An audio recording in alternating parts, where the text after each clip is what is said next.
नमस्कार, मी श्रीरंग गोडबोले. प्रबोधन गोरेगाव आणि इंडियन मॅजिक आहे या दोन्ही संस्थांच्या विद्यमाने हा जो कार्यक्रम आहे प्रबोधन संवाद, त्यातल्या 20व्या संवादात मी आपल्या सगळ्यांचं मनपूर्वक स्वागत करतोय. खरं तर आपले संवादक आहेत सारंग भिडे, पण त्यांचा व्हिडिओ फ्रीज झालाय, त्यामुळे त्यांची जागा मी आता घेतलेली आहे. त्यांचा व्हिडिओ चांगला धडधाकट होईपर्यंत, दष्टपुष्ट होईपर्यंत मी आपल्याशी संवाद साधीन. तर मी स्वागत करतो आपली आजची जी व्यक्तिमत्व, आजचं आपलं जे व्यक्तिमत्व इथे आलेलं आहे, प्रफुल्ल पाठक यांचं मी स्वागत करतो. आपला आजचा विषय आहे सौर ऊर्जा, ऊर्जाचा विश्वासार्ह आणि प्रमुख ऊर्जा स्रोत. हा ऊर्जा स्रोत का महत्वाचा आहे, तो का विश्वासार्ह आहे, ते आपल्याला लवकर कळेलच. आणि ही सगळी माहिती आपल्याला देण्याकरता आज आपल्याबरोबर आहेत प्रफुल्ल पाठक. प्रफुल्ल पाठक सेक्रेटरी जनरल आहेत solar energy society of India, म्हणजे SESI. ते सेक्रेटरी जनरल होते 2013 ते 2016, 4 वर्षाकरता. आणि त्यांनी खूप काम केलं या क्षेत्रामध्ये. ते स्वतः इलेक्ट्रॉनिक्स इंजिनियर आहेत, ग्रॅज्युएट आहेत, पोस्ट ग्रॅज्युएट डिप्लोमा त्यांनी कॉम्प्युटर ऍप्लिकेशन मध्ये केलेला आहे. त्यांना जवळजवळ 30 वर्षाचा इंडस्ट्री एक्सपिरियन्स आहे आणि हा सगळा एक्सपिरियन्स पॉवर सेक्टर मधला आहे. आणि आता ते एक्झिक्युटिव्ह डायरेक्टर आहेत MSCB होल्डिंग कंपनीचे न्यू दिल्लीमध्ये. 2016 सालापासून ते दिल्लीमध्ये आहेत. आणि आता त्यांची जी पोझिशन आहे ती टेक्नो कमर्शियल नेचरची आहे.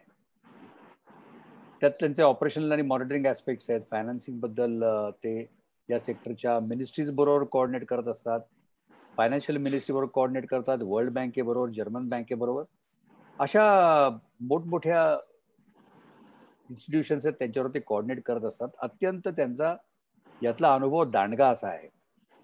आणि आज त्यांना आपण खास एवढ्या करता बोलावलंय की काय आहे की आपल्या मनामध्ये सोलर पॉवर सेक्टर किंवा अपारंपरिक ऊर्जा आपण ज्याला म्हणतो, याबद्दल आपल्या मनामध्ये काही संकल्पना आहेत.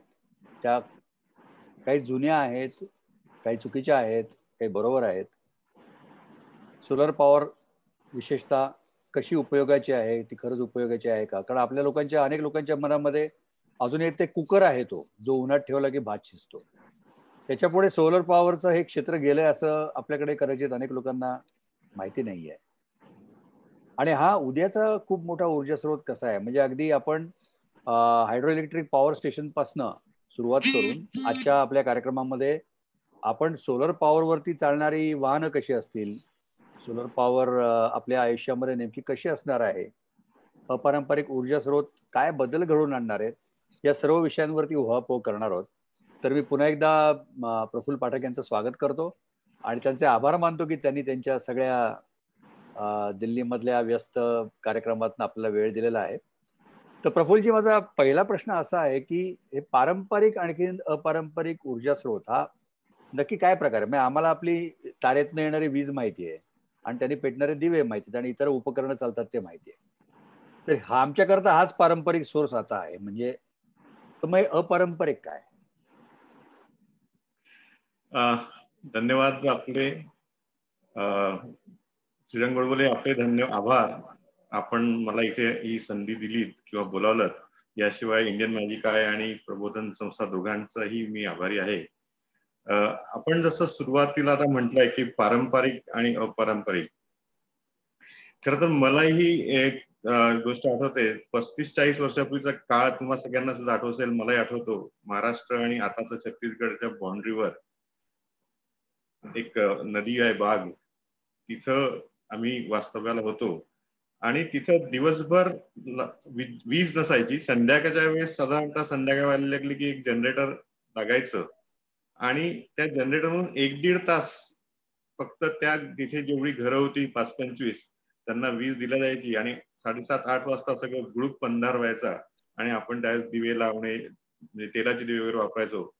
तिथून आता आपण अशा सिच्युएशनला आलो आहे की म्हणजे विजेवरचा ही वीज होती तेव्हा जनरेटर पासून येणारी, आताही ती येते, पण त्याच्यात बरेच बदल झाले जे मी तुम्हाला आता बोलण्याच्या ओघात सांगतो. पण पारंपरिक ऊर्जा म्हणजे जी आपल्याकडे सध्या इलेक्ट्रिसिटीच्या माध्यमातून घराघरात आपण सगळी इक्विपमेंट्स किंवा आपल्या सगळ्या ज्या सोयी सवलती आपल्याजवळ आता आपण तयार केल्या आहेत, जी चक्र फिरवतो, मशीन्स फिरवतो, तर या सगळ्यासाठी जी लागणारी ऊर्जा आहे तिला म्हणजे आपण नॉर्मली इलेक्ट्रिसिटी म्हणतो, तर ती आपली मुख्य पारंपरिक ऊर्जा झालेली आहे. ही ऊर्जा आपल्याला कोळशापासून म्हणजे फॉसिल फ्युएल्स पासून, नंतर जलविद्युत, ॲटॉमिक या 3-4 माध्यमातून मिळते. त्याचे प्रत्येकाचे काही ऍडव्हान्टेजेस आहेत, काही डिसएडव्हान्टेजेस आहेत. तर या सगळ्या पारंपरिक ही जी वीज आहे जिच्यावर आता आपला इतका डिपेंडन्स झाला आहे, याचा आपण जसं म्हणतो ना की स्टीम इंजिनचा शोध लागला आणि त्याच्यानंतर जे बदल झाले, तर त्याच स्टीमवर आधारित जी वीज तयार होते आपल्या जनरेटिंग स्टेशन्स मध्ये, ती कोळशापासून बनवलेल्या स्टीमवर, आणि ती सगळी आपल्याकडे येते. तिला आपण नॉर्मली जी आता आपण म्हणतो ती पारंपरिक ऊर्जा मध्ये आपण तिला रिकॉग्नाइज करतो. त्याला सपोर्टिव्ह जलविद्युत आहे आणि ॲटॉमिक पण आहे. पण आता मध्ये पॅरिस मध्ये 2015 साली एक कन्व्हेन्शन झालं ज्याच्यात आपल्या पर्यावरणाबद्दल आणि या सगळ्याच्यात जागतिक लेवलला एक चिंता व्यक्त केल्या गेली की ज्या प्रमाणात आपण फॉसिल फ्युएलचा वापर करतो आहे, तर त्या प्रमाणात फॉसिल फ्युएलचा वापर केल्याने आपल्या पृथ्वीच्या पर्यावरणाला धोका निर्माण झाला आहे आणि त्यामुळे आपण आपलं हे जे वापर आहे हा कमी केला पाहिजे. म्हणजे एकेकाळी आपला या कोळशावर आधारित जनरेशनचा साधारणतः टक्केवारी 65 ते 70च्या वर होती, जी आता आपण हळूहळू कमी करायला लागलोय, कारण आपण तसं त्या पॅरिस अग्रीमेंट मध्ये कबूल केलंय. याशिवाय मला एक छोटासा रेफरन्स इथे द्यायला आवडेल की 1977-78 ला जेव्हा आपण अरब कंट्रीज कडून ऑइल घ्यायचो, तेल घ्यायचो, तर त्याचं जेव्हा शॉर्टेज आलं होतं तेव्हा सुद्धा आपल्या इथे देशामध्ये याच्याशिवाय काय आणखीन स्रोत आहेत ज्याच्यामुळे आपण ऊर्जा मिळवू शकू याच्यावर भरपूर चर्चा झाली होती. आणि आता जी solar energy society of India आहे, ज्याचा मी सध्या अध्यक्ष आहे, तर तिचं फॉर्मेशन सुद्धा तेव्हाच झालं होतं. म्हणजे ही जी solar energy society of India जी तयार झाली ती तेव्हा या अपारंपरिक ऊर्जा स्रोत काय आहेत त्याच्यासाठी ही तयार झाली होती. आणि आणखी एक छोटासा रेफरन्स मला इथे द्यायला आवडेल की त्यावेळी इंदिराजी पंतप्रधान होत्या आणि आपले पुणे विद्यापीठाचे नंतर कुलगुरू होते पी.व्ही. भिडे, हे त्यावेळेस इंदिराजींचे सल्लागार होते. तर ते आणि श्री अर्काट रामचंद्रन जे त्यावेळेसच्या जी मिनिस्ट्री होती सायन्स अँड टेक्नॉलॉजी त्याचे सेक्रेटरी होते, पुढे ते UN मध्ये सुद्धा एक्झिक्युटिव्ह डायरेक्टर म्हणून त्यांनी काम केलं. तर त्यांनी त्यावेळेस या विषयावर आपल्या इथल्या अकॅडमी एकत्र करून ही संस्था स्थापन केली. आणि त्यावेळेस हा विचार झाला होता की पारंपरिक ऊर्जेच्या ऐवजी अपारंपरिक म्हणजे अल्टरनेट काय असू शकतात. त्यावेळेस सोलर आहे, बायोफ्युएल किंवा बायोडिझेल आहे, किंवा आपण विंड एनर्जी म्हणतो. तर ही जी याच्या थ्रू जी आपल्याला ऊर्जा मिळू शकते त्याला आपण अपारंपरिक ऊर्जा स्त्रोतांमध्ये घेतो.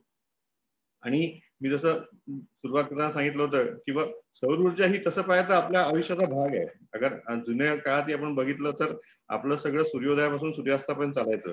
पण मधल्या ह्या काळात शहरीकरण आणि यांत्रिकीकरण या सगळ्याच्यात आपण जी वीज आपल्या जीवनाचा अविभाज्य भाग झाली पारंपरिक ऊर्जा म्हणून, तर त्या सगळ्या याच्यातून या त्याच्यात ज्या अडचणी किंवा त्याच्यात जे आपल्याला त्याचे दुष्परिणाम दिसायला लागले त्याच्यातून वळायला दुसरं काय करता येईल ज्याच्यामुळे आपल्याला क्लीन एनर्जी सोर्स मिळतील, त्या सगळ्याच्याच गोष्टींमध्ये ही अपारंपरिक ऊर्जाकडे आपण वळलो आहे.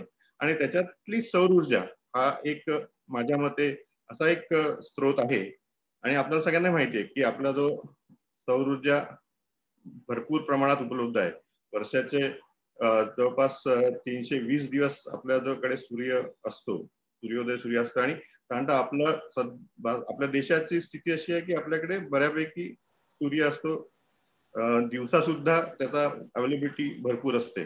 तर याचा वापर करून आपण पुढे नक्कीच अशा म्हणजे आपण आपला जो विषय आहे की दिशा उद्याची, तर मला स्वतःला एक खात्री वाटतं की सौर ऊर्जा ही तेव्हा 78-79 ला किंवा आता 2010 पर्यंत सौर ऊर्जेचं स्थान आणि आता गेल्या 10 वर्षात या सगळ्या क्षेत्रात झालेले बदल, सौर ऊर्जा आणि त्याच्यासोबत एनर्जी स्टोरेज, ही जी काही वीज आपल्याला मिळते त्याला स्टोअर करणं आणि काय कर मला काय विषय, या सगळ्या गोष्टी, या सगळ्या मध्ये काय आपल्याला ऍडव्हान्टेज मिळणार आहे तो सगळा मला आपल्याला इथे शेअर करायचा आहे. आणि त्यातल्या आपल्या या टॉकचा विषय सुद्धा आहे दिशा उद्याची. आणि त्याच्यात आपण विषय हा घेतला की सौर ऊर्जा उद्याची विश्वासार्ह ऊर्जा. तर ही पारंपरिक आणि अपारंपरिक ऊर्जामधली अपारंपरिक ऊर्जामध्ये जी सौर ऊर्जा येते त्याच्याबद्दल आज आपण इथे बोलणार आहोत. आणि माझ्या मते पारंपरिक आणि अपारंपरिक मध्ये हा फरक आहे.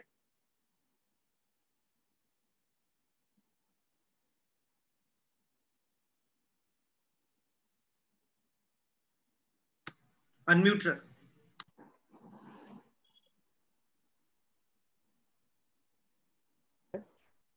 मला एक प्रश्न विचारायचा आहे या निमित्ताने, कारण हा एक खूप जिव्हाळ्याचा विषय आहे आमच्या सगळ्या लोकांचा, की वीज बिल प्रचंड येत आहेत. म्हणजे त्यात या लॉकडाऊनच्या पिरियडमध्ये वीज दरामध्ये वाढ झाली, आणखी त्याचं एक अक्युम्युलेटेड बिल आम्हाला सगळ्यांना आलं. 20-20, 25-25 रुपये बिलं आली. याच्यावरनं बरेच वादविवाद झाले, आंदोलनं झाली वगैरे वगैरे.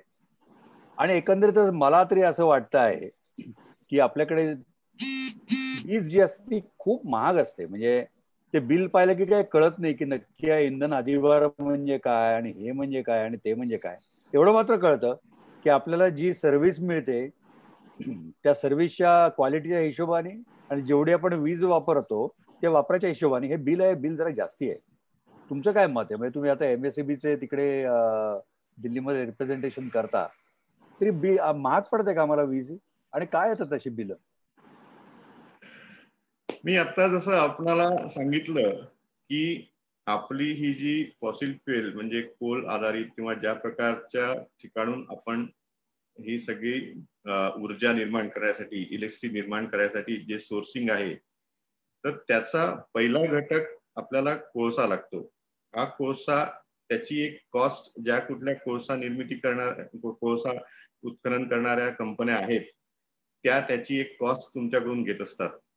त्याच्यानंतर तुम्हाला तो कोळसा ट्रान्सपोर्ट करून जिथं कुठं पॉवर स्टेशन असेल तिथे आणावा लागतो. म्हणजे कोळसा खरेदी, कोळसा ट्रान्सपोर्टेशन आणि मग त्याला त्या पॉवर स्टेशन आणून प्रोसेसिंग करणं आणि मग त्यातून त्याला प्रोसेस करून वीज निर्माण करणं, हा एक निर्मितीचा भाग आहे. नंतर ही निर्माण झालेली वीज, तिला एक कॉस्ट त्याची येते. नंतर ती वीज आपण तिथून जिथे कुठे दुसऱ्या, जसं समजा महाराष्ट्राच्या एका भागात वीज निर्माण झाली, ती दुसऱ्या भागात न्यायची असेल तर ट्रान्समिशन कॉरिडॉर्सच्या थ्रू तिला न्यायला लागते. म्हणजे त्याचाही इन्फ्रास्ट्रक्चरचा कॉस्ट आणि त्याचा ट्रान्सपोर्टेशनचा कॉस्ट. यानंतर ती डिस्ट्रीब्युशन नेटवर्क मध्ये जाऊन आपल्या घरांमध्ये किंवा आपल्या ऑफिसेसमध्ये किंवा या सगळ्या ठिकाणी येते. आता ही या सगळ्या चॅनेल्स मधून जेव्हा जात असते तेव्हा तुम्हाला जसं मी सांगितलं याला कॉस्ट पडते. कोळशाची कॉस्ट असेल, ट्रान्सपोर्टेशन कॉस्ट असेल, प्रोसेसिंग कॉस्ट असेल, प्लस त्याचा नेट इन्फ्रास्ट्रक्चर उभं करण्याची कॉस्ट असेल. आणि आपण सगळे बघताय की बा याची कॉस्ट दर वेळेस 6 महिन्यांनी, वर्षभराने याच्यात वाढ होत असतात. आपली इकॉनॉमी आपण जी बघतो त्याप्रमाणे. तर त्यामुळे या सगळ्या गोष्टी त्यात आल्यामुळे नॅचरली या सगळ्या तुम्ही यातले जे व्यावसायिक आहात तुम्हाला समजू शकतं की बा हा जो म्हणजे एकतर इन्फ्रास्ट्रक्चर म्हणजे कॅपेक्स आणि नंतर हे सगळे व्हेरिएबल कॉस्ट. तर या सगळ्या ज्या व्हेरिएबल कॉस्ट आहेत या इतर कारणांमुळे वाढतात, ज्या की निर्मिती एजन्सी ज्या असतात त्यांच्या बाहेरच्या ज्या. त्यामुळे त्याचा भार त्या वाढल्या की त्यात आपल्याला ट्रान्सपोर्ट म्हणजे आपल्याकडे जो कोणी ग्राहक असेल त्याला त्या शिफ्ट होतात किंवा त्याला त्या द्याव्या लागतात. आणि इथंच खरी गंमत आहे आपल्या आजच्या टॉकची की सौर ऊर्जा ही प्रोड्यूस करतो किंवा निर्माण करतो सूर्य आणि आपल्याकडे पोहोचवतो तो सुद्धा फ्री मध्ये. सो ही जी कॉस्ट आहे जी तुमच्या प्रोडक्शन करणाऱ्यांनी किंवा ट्रान्सपोर्ट करणाऱ्यांनी या दोन्ही गोष्टी सौर ऊर्जेच्या बाबतीत नाही आहे. सौर ऊर्जेला व्हेरिएबल कॉस्ट आहे पण ती कमी आहे. ऑन द कॉन्ट्री आपली जी वीज आहे हिला फिक्स कॉस्ट पण आहे, व्हेरिएबल कॉस्ट पण आहे आणि ती त्या म्हणजे तुमच्या कंट्रोलच्या बाहेर असलेल्या गोष्टींमुळे ती वाढत असते आणि ती झालेली वाढ नॅचरली आपल्यापर्यंत पोहोचणार. कारण शेवटी आणखीन एक गोष्ट आहे की आता या सगळ्या कंपन्याच झालेल्या आहेत, वितरण कंपन्या किंवा निर्मिती कंपन्या, नॅचरली त्यांची अकाउंटेबिलिटी आलेली आहे. त्यामुळे ही जी काही वीज निर्माण होते आणि आपल्यापर्यंत पोहोचते तर हिच्या कंट्रोलमध्ये नसलेल्या गोष्टींच्या किमती वाढल्या की त्याच्यामुळे या किमती वाढणं नॅचरल होतं.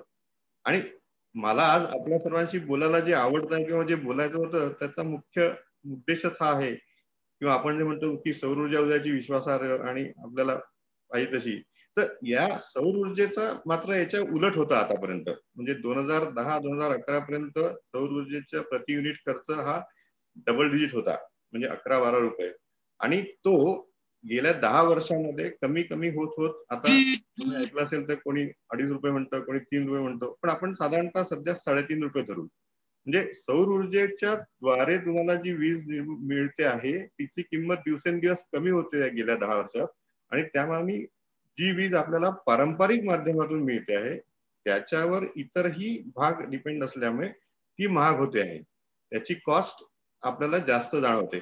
हा बेसिक फरक आहे. आणि म्हणून मला स्वतःला असं वैयक्तिकरित्या वाटतं की इथून पुढे सौर ऊर्जेमध्ये गेल्या 10 वर्षामध्ये जे फरक झाले त्याच्यातून याच्या पुढे ती दिवसेंदिवस स्वस्त होणार आहे असं सगळ्यांचं मत आहे. आणि आपण थोड्या वेळासाठी असं कन्सिडर करू की स्वस्त नाही झाली तरी पण आज तिची किंमत जर तुम्हाला 3-3.25 रुपये असेल आणि बाहेरची पारंपरिक तुम्हाला मिळणारी वीज ही तुम्हाला जर 7 रुपये, 8 रुपये, 9 रुपये आता असेल, तर त्या याच्यात या 3 रुपयाचा बेनिफिट आपल्याला कसा मिळवता येईल या विषयांवरच आज आपण बोलणार आहे. आणि तोच माझा आजचा आपल्या सर्वांशी संभाषणाचा एक उद्देश पण आहे. नमस्कार, मला वाटतं मी परत आलेलो आहे मीटिंग मध्ये. माझा आवाज आता व्यवस्थित येतोय का, व्हिडिओ आणि आवाज? तर पाठक सर, मी सारंग भिडे. मी कालच्या पिढीतल्या एका म्हणजे रिटायर झालेल्या एका वीज अधिकाऱ्यांशी बोलताना त्यांनी आपल्या सेवानिवृत्तीच्या भाषणामध्ये सांगितलं होतं की माझी सेवा जेव्हा सुरू झाली तेव्हा आम्ही कॅम्पेन चालवायचो यूज इलेक्ट्रिसिटी, आणि आता निवृत्तीला मला चालवायला लागतंय सेव्ह इलेक्ट्रिसिटी. तर एवढ्या 30-35 वर्षाच्या कालावधीमध्ये एवढा बदल झाला. माझा आवाज येत नाही अजूनही व्यवस्थित? सारंग, तुझा आवाज थोडा कमी आहे. मी तुझा प्रश्न त्यांना आता पास ऑन करतो. सारंग आता असं विचारत होता की काल तो एका निवृत्त विद्युत अभियंत्याबरोबर बोलत होता आणि 35 वर्ष ते या फील्डमध्ये होते. त्यांनी एक अशी गमतीची गोष्ट सांगितली की जेव्हा त्यांनी करिअरला सुरुवात केली विद्युत अभियंता म्हणून, तेव्हाची स्लोगन त्यांची होती यूज इलेक्ट्रिसिटी, म्हणजे विजेचा जास्तीत जास्त वापर करा. आणि आता ते जेव्हा रिटायरमेंटला आलेले तेव्हा जे स्लोगन आहे ते आहे सेव्ह इलेक्ट्रिसिटी. तर सारंगचा प्रश्न असा होता की गेल्या 35 वर्षामध्ये असं काय घडलंय की जी भरपूर उपलब्ध वीज होती ती वीज आता वाचवा वाचवा असं म्हणण्याची वेळ आलेली आहे. त्याचा प्रश्न आहे, त्याचं उत्तर तुम्ही द्या प्लीज. नाही, ही सेव्ह इलेक्ट्रिसिटी वाली एनर्जी सेव्ह एनर्जी जनरेटेड ही खूप वर्षापूर्वीची स्लोगन आहे तशी पाहिजे, गेल्या 10-12 वर्षापूर्वीची. आणि याच्यात मुख्य उद्देश तोच होता की आपण आपली डिपेंडन्सी इलेक्ट्रिसिटीवर खूप वाढली.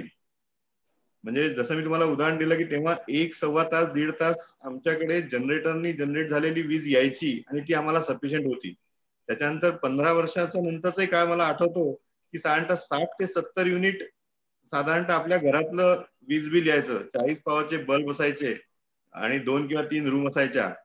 पण आज जर तुम्ही बघितलं तर आपण यांत्रिकीकरण आणि या सगळ्या याच्यात जी काही डेव्हलपमेंट आपल्या याच्यात झाली आहे, तर आपलं मिनिमम कन्झम्पशन एखाद्या घरातलं जरी तुम्ही म्हटलं तरी ते सुद्धा 700-800 युनिटच्या खाली नाही आहे. कारण आपण पूर्ण आपलं सगळं लाईफ त्याच्यावर झालेलं आहे. म्हणजे पाणी गरम काय असेल हीटर लागतो, इस्त्री काय असेल इस्त्री, आणि हे सगळे जे इक्विपमेंट्स आपण वापरतो हे खूप मोठ्या प्रमाणात वीज कंझ्युम करतात, आपण वापरताना आपल्याला लक्षात येत नाही. तर बेसिकली आपला विजेचा वापर वाढलाय. किंवा आता आपण बोलताना थोड्या वेळापूर्वी म्हणालात की लॉकडाऊन झाल्यानंतर आमच्या सगळ्यांचे बिल जास्त आले. लॉकडाऊन जेव्हा झालं तेव्हा सगळ्यात महत्वाची घटना ही घडली की तुम्ही सगळे 24 तास घरात राहायला लागले, जे की आधी तुम्ही साधारणतः 11 ते 12 तास कदाचित घराच्या बाहेर राहत असाल. मग तुम्ही 11 ते 12 तास जर घरात राहायला लागले जास्तीचे, तर नॅचरली वीज कंझ्युम होणार. कारण तुमचं सगळं डिपेंडन्सीज विजेवर आली होती. तुमची प्रत्येक गोष्ट म्हणजे तुम्ही एसी लावले असतील, तुम्ही फॅन लावले असतील, तुम्ही डिजिटली कनेक्ट जेव्हा जगाशी आहेत त्यासाठी सुद्धा सगळ्या गोष्टी तुम्ही वापरल्या, त्या इलेक्ट्रिसिटी वापरली आहे. आणि बघा, इलेक्ट्रिसिटी जेव्हा वापरल्या जाते तेव्हाच ती जास्त कंझ्युम होते आणि तेव्हाच त्याची बिलं जास्त येतात. आपल्याला वापर करताना बऱ्याच वेळा याचा अंदाज येत नसतो. इव्हन एक गमतीने गोष्ट सांगतो, मागे एकदा मी लोकसत्तामध्ये सिरीज लिहिली होती या सगळ्या आपण कसे आपले बिलं वाढवतो. कारण त्यात आमच्याकडे नागपूरकडे आम्ही मोठे मोठे डेझर्ट कूलर्स लावतो उन्हाळ्यामध्ये, कारण उन्हापासून संरक्षण करण्यासाठी. आणि त्या छोट्या रूम्स चिल्ड करतो. आणि मग आमच्यापैकी काही जण असे होते की जे त्यावेळेस अंगावर पांघरून दुलई वगैरे घेऊन झोपतात. तर हा जो आपला वापर वाढला होता, आता ते सगळ्यांच्या बाबतीत खरं नाही, पण काही अशी उदाहरणं पाहायला मिळाले. सो जेव्हा आपला वापर वाढतो तेव्हा वीज बिल वाढतं, एवढं खरं. आणि स्लोगन मध्ये असं आहे की बेसिकली आता विजेचं कन्झम्पशन वाढलं, नंतर आता आपण जे शेअर केलं की आपलं मेजर डिपेंडन्सी फॉसिल फ्युएलवर आहे, त्यामुळे त्या याचं कन्झम्पशन कमी करणं हा सुद्धा एक भाग असतो. तर त्या याच्यात या गोष्टी म्हणजे काळानुरूप बरेच बदल झालेले आहेत. म्हणजे एकेकाळी 60 युनिट वापरणारे आपण आता 700-800 युनिट कमी म्हणजे मिनिमम झाले असे झालो आहोत. तर हा फरक असल्यामुळे नॅचरली या गोष्टी होऊ शकतात.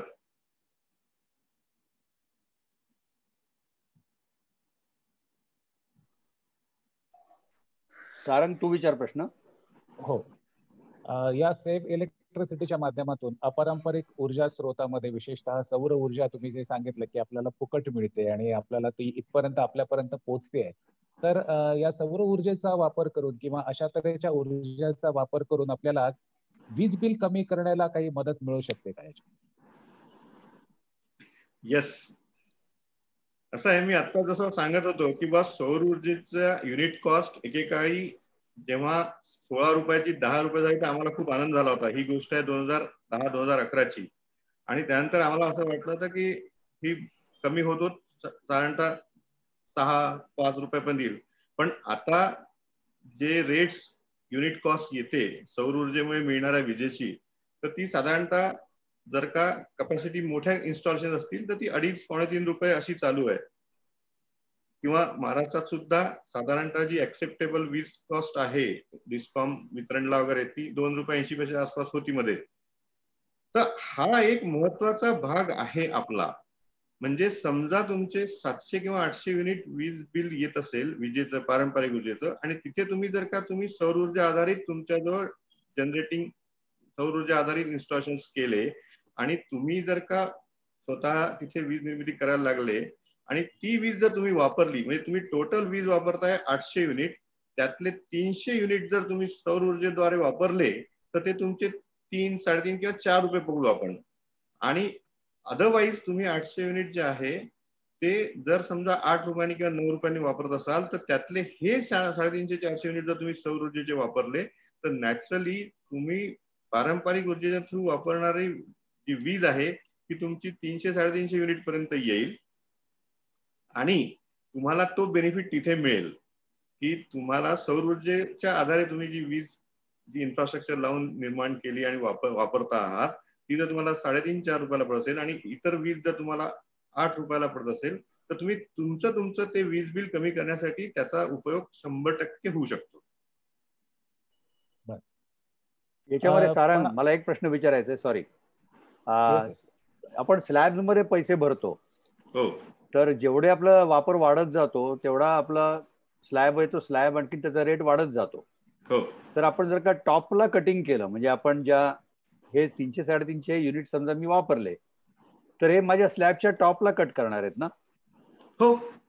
अगदी एक्झॅक्टली. म्हणजे याच्यात पुढचं आणखी एक उदाहरण मला दिलं. समजा तुमचं 1500-1600 युनिट तुमचं वापर आहे आणि तुम्ही 800 युनिट जर का सौर ऊर्जावाले घेतले, तुमच्याकडे इन्स्टॉलेशन केलं आणि ते तुम्ही वापरायला लागले, तर तुमचं पारंपरिक ऊर्जेचं कन्झम्पशन 800 वर येईल. म्हणजे तुम्हाला वरून कट मिळेल आणि तुम्ही आता म्हणतात तो ऍडव्हान्टेज नक्की मिळू शकतो. म्हणजे आता तुम्ही जे म्हटलं की वरचा कट होईल, ते कारण तुम्ही खाली इकडे तुमचा वापर सौर ऊर्जा डिपेंडंट केला, त्यामुळे तुमचा तिकडचा वापर कमी झाला की तुमचं नॅचरली तिकडची जी टोटल युनिट कन्झ्युम आहे ते कमी होतील. सारंग बोल. अजून एक, आता हे सौर ऊर्जेबद्दल आमच्या स्वतःच्या सोसायटीचा अतिशय चांगला अनुभव आहे. पण सुरुवातीला करताना की एक असा समज होता की ही अवाढव्य सोलर पॅनल लावून फारशी वीज मिळत नाही आणि परत ही वीज स्टोअर करण्यासाठी पण प्रचंड मोठ्या अवाढव्य बॅटऱ्या लागतात. याच्यावरून एक वादविवाद भरपूर झाला होता अगदी आमच्या पुणेरी स्टाईलमध्ये. तर त्याविषयी खरोखरीच काय म्हणजे खरोखरीच ही समज आहे का गैरसमज आहे की खूप मोठ्या बॅटऱ्या आणि या सगळ्या गोष्टी लागतात त्याच्यासाठी? सौर ऊर्जेबद्दल असे गैरसमज, अशा मिथ्स आहेत आणि हा म्हणजे याच्या आधी सुद्धा आम्ही हे अनुभवलं आहे आणि आपण सर्वांशी संभाषण करण्याचा मुख्य उद्देश पण हाच आहे की हे असे जे साधारणतः समज आहेत किंवा खूप पॅनल्स लागतात किंवा खूप बॅटरीज लागतात, तर आता असं नाहीये. गेल्या काही वर्षात म्हणजे एक छोटंसं आणखीन एक उदाहरण, मला माझ्या आवडीचं उदाहरण सांगतो. 2003 साली आपले माजी राष्ट्रपती डॉक्टर अब्दुल कलाम यांना राष्ट्रपती भवनला पूर्ण सोलराईज करायचं होतं आणि त्यांनी जेव्हा चौकशी केली की हे करायचं आहे, तर आपल्याजवळ ती टेक्नॉलॉजी आणि त्या गोष्टी नव्हत्या असं त्यांना सांगण्यात आलं आणि नंतर ते झालं, हे भाग आलेला. पण गेल्या 12-14 वर्षामध्ये अनेक बदल झालेले आहेत आणि हा जो समज आहे किंवा खूप पॅनल्स लागतात किंवा खूप बॅटरी लागतात असं नाही आहे. हे सगळं आपल्या रिक्वायरमेंट प्रमाणे असतं. आपण जर का जास्त कॅपॅसिटीचे इन्स्टॉलेशन करू तर नॅचरली जास्त पॅनल्स लागू शकतात, पण नॉर्मल केसमध्ये असं नाही आहे. आणि दुसरं एक महत्वाचं मला सांगायचं आहे की पहिले कसं होतं की पहिले कॉस्ट जास्त होती सौर ऊर्जेमुळे मिळणाऱ्या विजेची किंवा त्या युनिट कॉस्टची, त्यामुळे नॉर्मली तुमचे इन्स्टॉलेशन हे जमिनीवर किंवा तुमच्या रूफवर लागायचे. कारण जर समजा त्याला आपण उंचावर न्यायचं ठरवलं, समजा 10 फूट एक मी स्ट्रक्चर बनवलं उंचीचं आणि त्याच्यावर सोलर पॅनल लावायचं म्हटलं, तर त्यात माझी कॉस्ट वाढायची. आधीच महाग असायचं आणि त्यात मग ही कॉस्ट पण वाढायची. त्याच्यामुळे अशा प्रकारे सगळे करत म्हणजे असे इन्स्टॉलेशन होत नव्हते. मात्र आता ही कॉस्ट कमी आल्यामुळे साधारणतः तुमचं गच्ची असेल, टेरेस असेल, त्याच्यावर तुम्हाला मोकळी जागा मिळून त्याच्यापेक्षा उंचावर अशा प्रकारचे इन्स्टॉलेशन कॉमन झालेले आहेत. पहिले कॉस्ट जास्त असल्यामुळे असं व्हायचं की तुम्हाला ते सोलर पॅनल खाली लावायला लागायचे. आता सोलर पॅनल उंचावर आहेत आणि तेवढे लागत नाही, हे पण खरं आहे, कारण टेक्नॉलॉजीमुळे बेटर क्वालिटी आणि बेटर परफॉर्मन्स वाले सोलर पॅनल्स आले आहेत. नंतर बॅटरीचं असं आहे की ते सुद्धा तुमचं ऑप्शनल असतं, तुम्हाला बॅटरीज लावायच्या आहे की नाही. आणि याच्यात हा पण एक भाग याला या निमित्ताने सांगायला आवडेल की बॅटरीज नाही लावल्या तर त्याची कॉस्ट कमी येते. किंवा आता आम्ही जसं म्हणतो की ₹4.5-4 ₹4 अशी आपण कॉस्ट धरू, तर याच्यात बॅटरी लावलेली कन्सिडर केलेली नाहीये. पण बॅटरी घेतली तर मग नॅचरली तुम्ही कुठल्या कॅपॅसिटीची बॅटरी घेता, बरं तुम्ही बॅटरी घेताना काय होईल की तुम्हाला किती वेळासाठी त्याचा सपोर्ट पाहिजे आहे, त्या दृष्टीने तुम्ही बॅटरी निवडता आणि मग त्याच्या कॉस्ट वाढतात. जसं आपण आपल्या गाड्यांमध्ये करतो ना की जेव्हा इनिशियली गाडी असते तिचं एक कॉस्ट असते, जसे जसे ऍड ऑन आपण वाढवत जातो तसं इथे पण आहे की जे बेसिक सिस्टीम आहे ती साधारणतः तुम्हाला 50,000 पर किलोवॅटच्या आसपास मिळून जाईल. पण जसजसे तुम्ही त्याचे आणखीन ऍडव्हान्टेजेस घ्यायला लागाल तसं तसं ते वाढतं. पण आता पॅनल्स इतके लागत नाही, बॅटरीज सुद्धा इतक्या लागत नाही. आता मी जसं बोलताना म्हणालो की एनर्जी स्टोरेज या क्षेत्रात सुद्धा इतकं सध्या गेल्या 5-6 वर्षात काम सुरू आहे. इव्हन उदाहरण द्यायचं तर आपण आपल्या मोबाईलमध्ये पण बघा की सुरुवातीला आपला मोबाईल दिवसातून 2 वेळा चार्ज करावा लागायचा, आता 1.5 दिवस चार्ज करावा लागत नाही, प्लस तो डेटा हँडल करणं वगैरे खूप वाढलाय. तो एनर्जी स्टोरेज हा सुद्धा एक भाग आहे जो सौर ऊर्जेला सपोर्टिंग होत चाललाय. म्हणजे सौर ऊर्जा स्वस्त झाली आहे आणि एनर्जी स्टोरेज त्याला सपोर्टिव्ह होत चाललेलं आहे. त्यामुळेच आपण म्हणू शकतो की पुढच्या काळात आपल्याला सौर ऊर्जेवर निर्भर होऊन राहता येईल. कारण दिवसभरात तुम्ही जी सौर ऊर्जा मिळवली ती तुम्हाला आता बॅटरीमध्ये स्टोअर करून हवी तेव्हा नंतर वापरता येणार.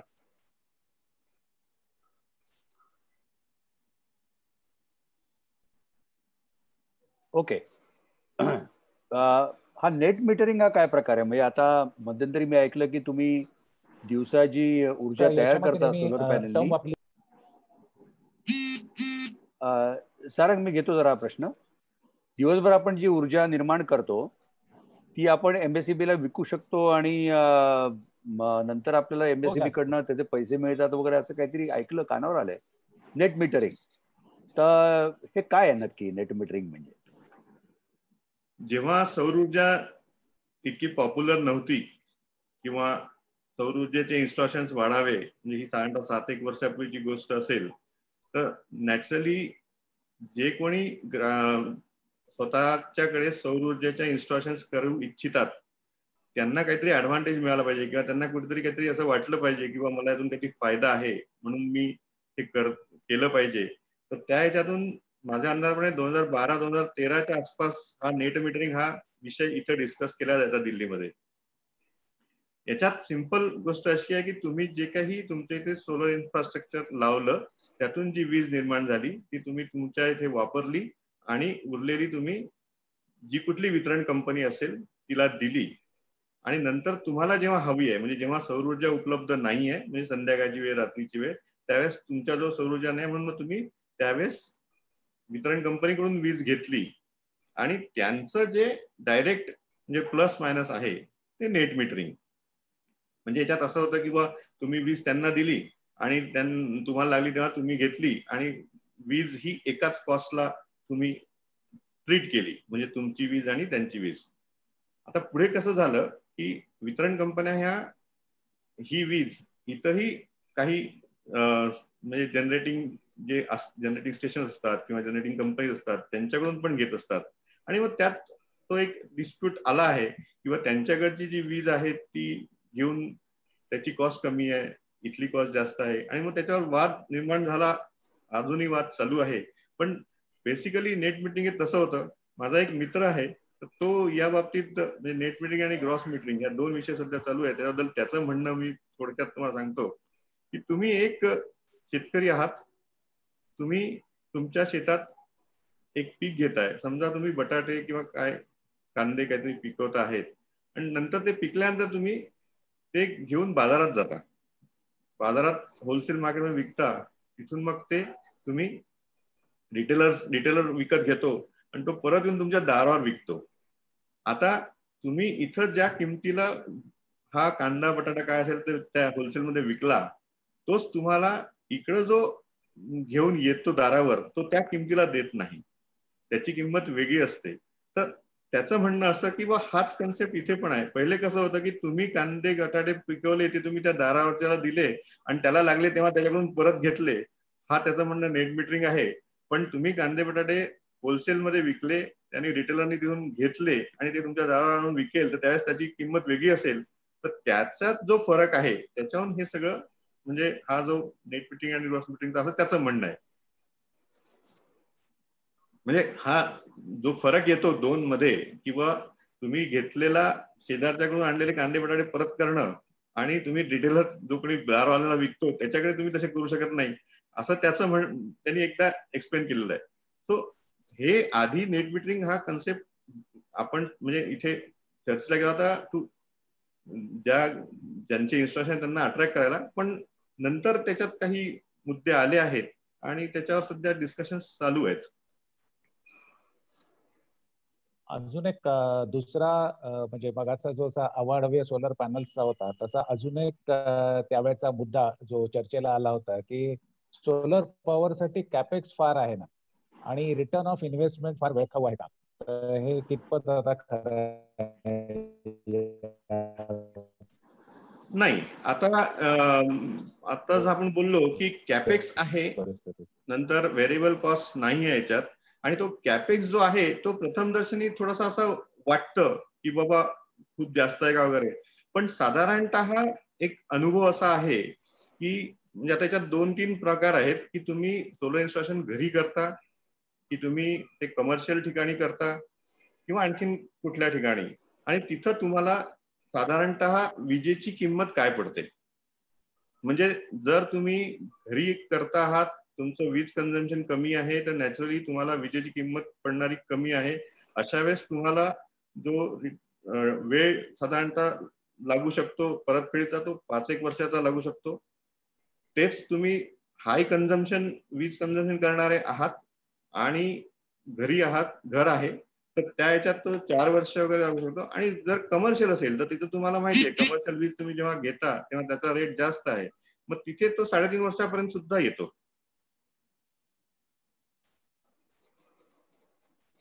आणि आणखीन एक गोष्ट ऍड करायची याच्यात, की एकदा तुमचा तो क्रॉस झाला म्हणजे तुम्ही जे काही त्याच्यात इन्व्हेस्टमेंट केली आहे ती तुम्हाला अशी 3.5-4 वर्ष, आपण 4 वर्ष पकडू उदाहरण म्हणजे कन्सिडरेशन साठी, पण त्याच्यानंतर काही वर्ष तसं तर म्हणतात की सोलर इन्स्टॉलेशन 20 वर्ष 25 वर्ष जाऊ शकतात, पण एक आपण असं म्हटलं की पुढची 4-5 वर्ष जर तुम्हाला जी वीज आत्ता तुम्हाला 3.5-4 रुपयाला पडते 4 वर्षापर्यंत, ती जर तुम्हाला पुढे त्याच्यासाठी कॉस्ट द्यावी लागणार नसेल, कारण तुमचा रिटर्न ऑफ इंटरेस्ट प्रमाणे तुमच्या 4 वर्षात सगळं रिपेमेंट झालं, तर नॅचरली त्याच्यानंतर तुम्हाला जी वीज मिळते तो ऍडव्हान्टेज खूप मोठा आहे आणि त्याच्याकडे सगळ्यांनी लक्ष दिलं पाहिजे असं मला वाटतं. एक प्रश्न विचारतो,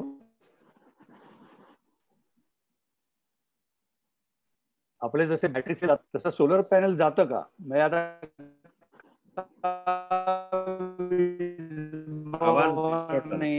सोलर पॅनल गेलं असं होतं का ते लॉंग लास्टिंग असतं? अच्छा, आपण नॉर्मली असं म्हणतात ना, बॅटरी सेल असेल तर बॅटरी संपली, लाईफ असतं बॅटरीला, तर सोलर सेलला लाईफ असतं का, किंवा एक 8 वर्षामध्ये सोलर सेल गेला? हो, म्हणजे आता ते क्लेम मध्ये 20 वर्ष 25 वर्ष असेही क्लेम्स आहेत, पण साधारणतः त्याला एक लाईफ असतं. आणि प्लस आणखीन एक गोष्ट स्पष्टपणे सांगायला हरकत नाही की जर समजा इन्स्टॉलेशन करताना तिथलं टेम्परेचर किती आहे काय आहे आणि ते सोलर सेल्स त्या टेम्परेचरला सस्टेन करणारे आहे की नाही हे जर बघितलं नाही तर त्याच्यात आग लागणं, जळणं असे सुद्धा प्रकार झालेले आहेत. त्यामुळे त्या सगळ्या गोष्टींचा व्यवस्थित आधी म्हणजे अभ्यास व्हायला हवं. तुम्ही जिथे कुठे हे सगळे इन्स्टॉलेशन करता आणि ज्याच्या थ्रू करतात त्यांनी तिथं साधारणतः कुठल्या एन्व्हायरमेंट कंडिशन्स आहे काय आहे हे सुद्धा बघितलं पाहिजे, ही एक आवश्यकता असते. जरी म्हटलं इतकी वर्ष हे देतात सोलर पॅनल्स, तरी पण साधारणतः आपण जसं मी म्हटलं 4-5 वर्षात जर तुम्हाला पूर्ण तुमचे पैसे परत होत असतील आणि त्याच्यानंतर 4-5 वर्ष जरी ते गेलं तरी दॅट्स बेनिफिशियल.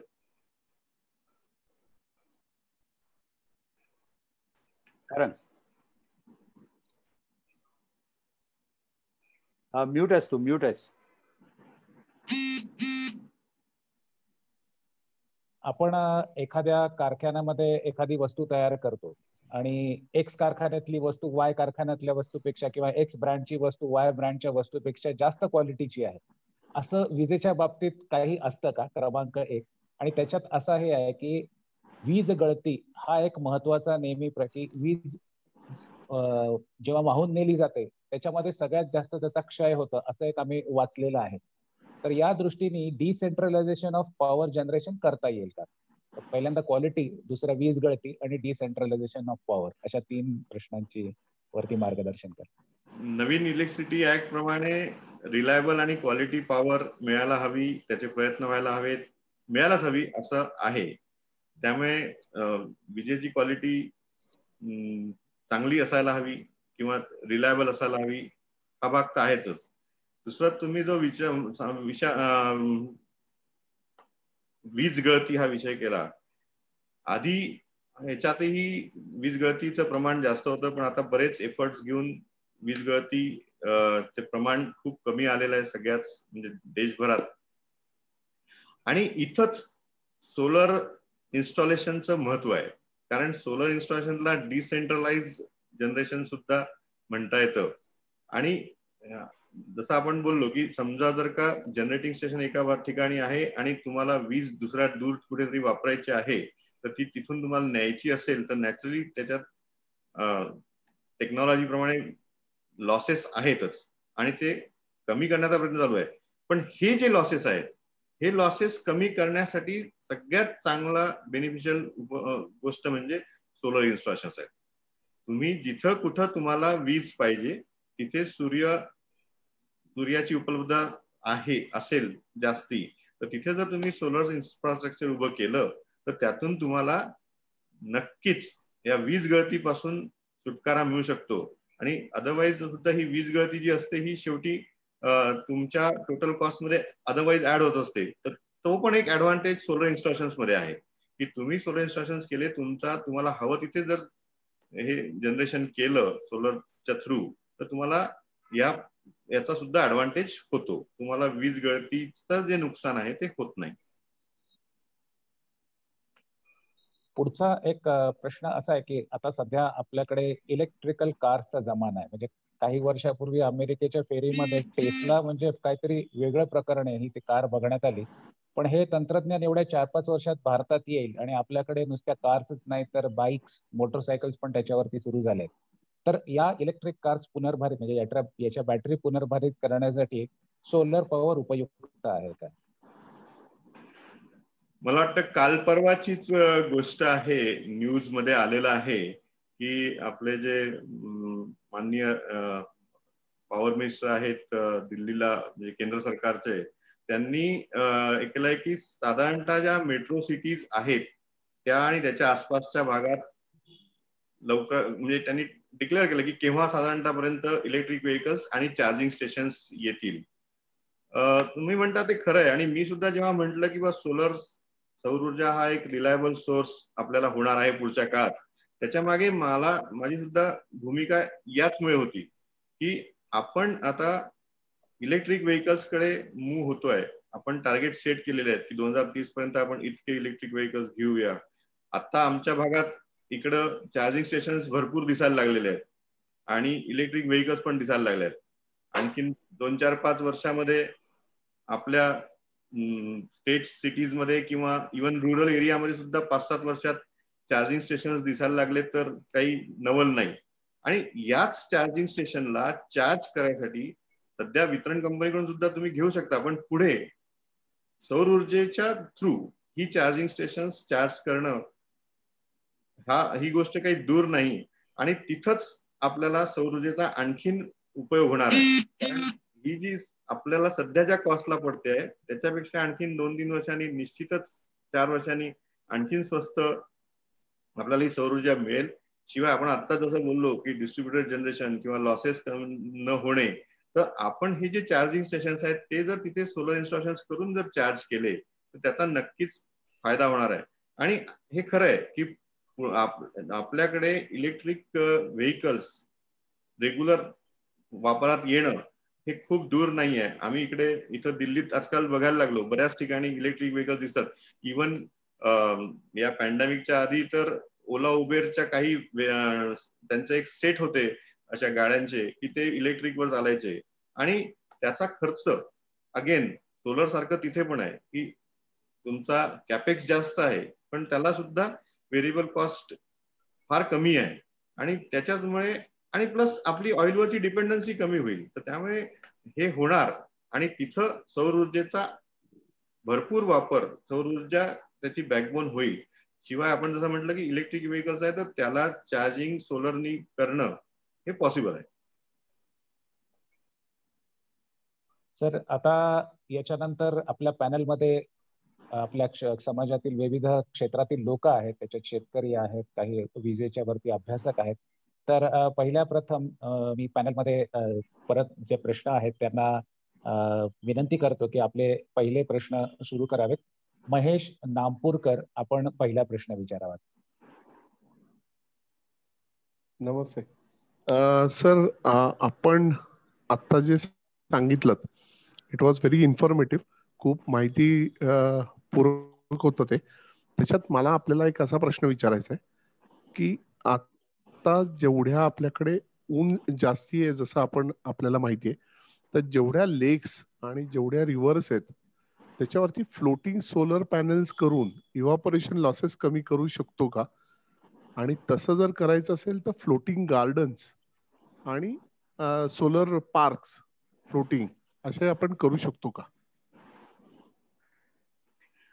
आपण आतापर्यंत छोट्या सोलर इन्स्टॉलेशन किंवा याच्याबद्दल बोलतो. आपण जसं म्हटलं सोलर पार्क किंवा असा कुठला इन्स्टॉलेशन, तर या सगळ्यांसाठी खूप मोठी जागा लागते. आणि जेव्हा तुम्हाला एकर्स मध्ये म्हणजे 100 एकर्स 200 एकर्स अशी जर का तुम्हाला जागा सोलर पार्क साठी किंवा याच्यासाठी किंवा त्याच्यापेक्षा जास्त लागते, अशी जेव्हा तुम्हाला जागा लागते तेव्हा ती जागा तुम्हाला सहजासहजी एका ठिकाणी एवढ्या मोठ्या क्वांटिटीमध्ये उपलब्ध होईल की नाही याची गॅरंटी नसते. आणि मग त्या जागेची कॉस्ट ही सुद्धा तुमचं, जसं आपण आता बाकी इन्फ्रास्ट्रक्चर बद्दल बोललो की बा या कॉस्टला इन्फ्रास्ट्रक्चरच्या थ्रू एनर्जी जनरेशन होईल, मग जमिनीची कॉस्ट पण त्यात ऍड होते. आणि मग जमिनीची एक तर जमीन मिळायला प्रॉब्लेम, आणि मिळाली तर त्याच्यासाठी जी कॉस्ट पे करावी लागली ती तुमच्या कॅपेक्स मध्ये ऍड होते. त्याच्यामुळे तुमचं प्रति युनिट जी कॉस्ट आहे ती वाढते. आणि प्रति युनिट कॉस्ट जर वाढली तुमची सौर ऊर्जेची तर ती तुम्हाला नॅचरली ज्याला कोणाला विकायची आहे का त्याला द्यायची आहे तिथं तुम्हाला अडचण येऊ शकते. त्याच्यावर उपाय म्हणून हा सोलर फ्लोटिंग सोलर वाला एक विषय चर्चेला गेला किंवा त्याला प्रिफरन्स, म्हणजे त्याचा मेन प्रिफरन्स देण्याचं कारण ते होतं. तुम्हाला सगळ्यांना आठवत असेल की गुजरातमध्ये पहिल्यांदा असा प्रयोग झाला होता, तिथल्या त्या कॅनॉल्सवर त्यांनी केला होता किंवा नंतर आणखी काही ठिकाणी. सो फ्लोटिंग सोलर हा मेनली ही जी अडचण आहे, जागा न मिळणं, जागेची उपलब्धता नसणं किंवा मिळाली तरी त्याची कॉस्ट जास्त असणं, त्याच्यामुळे तुमच्या टोटल मध्ये त्याची वाढ होणं, त्याच्यामुळे हे फ्लोटिंग सोलर वाला ऑप्शन आला आहे. आणि अजून याचे प्लस मायनस किंवा ऍडव्हान्टेज डिसएडव्हान्टेज तितकेसे म्हणजे पाहायला गेले नाही, किंवा त्याची क्वांटिटी अशी जी आहे फ्लोटिंग इन्स्टॉलेशन ही कमी आहे. त्याच्यात एक मुद्दा बरेच जण असा व्यक्त करतात की बा हे असं केल्याने पाण्याची वाफ होणार नाही, आणि पाण्याची वाफ नाही झाली तर मग त्याच्यात काय त्याचे इम्प्लिकेशन्स येतील. तर त्यामुळे फ्लोटिंग सोलर हा अजून मला वाटतं काही वर्ष त्याचं इन्स्टॉलेशन बघून त्याचं स्टडी होऊन मग करण्यासारखा विषय आहे. हा इनिशियल स्टेजला आहे. पण एक गोष्ट आहे की सोलर जनरेशन कॉस्ट जी कमी झाली आहे त्याच्यामुळे हे जे ऍडऑन्स आहे, म्हणजे फ्लोटिंग सोलर म्हणा किंवा सपोज तुम्ही त्याला इन्फ्रास्ट्रक्चर, म्हणजे आता एक मी विषय जस्ट माझ्या डोक्यात आला म्हणून तुम्हाला सांगतो की समजा तुम्ही एखाद्या शेतात किंवा तुमच्या फार्म हाऊसवर जर का हे सगळे असं काही इन्स्टॉलेशन करायचं म्हटलं सोलरचं, तर पहिले ते तुम्हाला जमिनीवर करावं लागायचं. आता तुम्ही तिथे एखादं इन्फ्रास्ट्रक्चर बनवून त्याला 10-12 फूट उंच करून त्याच्या खालची जी जागा आहे ती तुम्ही कल्टिवेशनसाठी किंवा आणखीन कुठल्या गोष्टीसाठी वापरू शकता. याचं कारण काय आहे, तर टोटल जी एनर्जी कॉस्ट सोलरमुळे आधी मिळायची जी जास्त होती ती कमी झाली. त्यामुळे ती कमी झाल्यामुळे तुम्ही इन्फ्रास्ट्रक्चर वेगळं करून त्याच्यावर खर्च करू शकता. हा एक भाग मला असं वाटतं की पुढे उपयुक्त होणार आहे. धन्यवाद थँक्यू सर. थँक्यू. पुढचा प्रश्न आशुतोष नवले हे शेतकी व्यवसायामध्ये आहेत, तर आशुतोष नवले पुढचा प्रश्न घेतील. हो, धन्यवाद सारंग सर. पाठक सर, माझा प्रश्न असा आहे की माझी यवतला शेती आहे, मध्ये मी ते सगळं प्रकरण फिजिबिलिटी आणि ह्या सगळ्या दृष्टीने एक मित्र आहेत त्यांच्या ह्यानी ते काय म्हणतात वर्कआउट केलं बेसिक्स सगळ्या. तर मला प्रश्न असा आहे की साधारणतः हे बिंग शेतकरी, म्हणजे माझ्याकडे 3-3.5 एकर क्षेत्र आहे तिथं थोडा पाणी आवाज आणि लहान होतोय. अच्छा, आता येतोय का व्यवस्थित आवाज? हा, बढिया. हा, पुण्याजवळ यवत म्हणून गाव आहे, तिथे माझी शेती आहे. साधारण 3-3.5 एकर क्षेत्र आहे, जे पाऊस वगैरे नाहीये, थोडंसं ड्राय मध्ये आहे. तर मी मध्ये फिजिबिलिटी आणि ह्या सगळ्या दृष्टीने एका मित्र आहेत माझे, त्यांच्याशी बोलून हे सगळं वर्कआउट केलं होतं.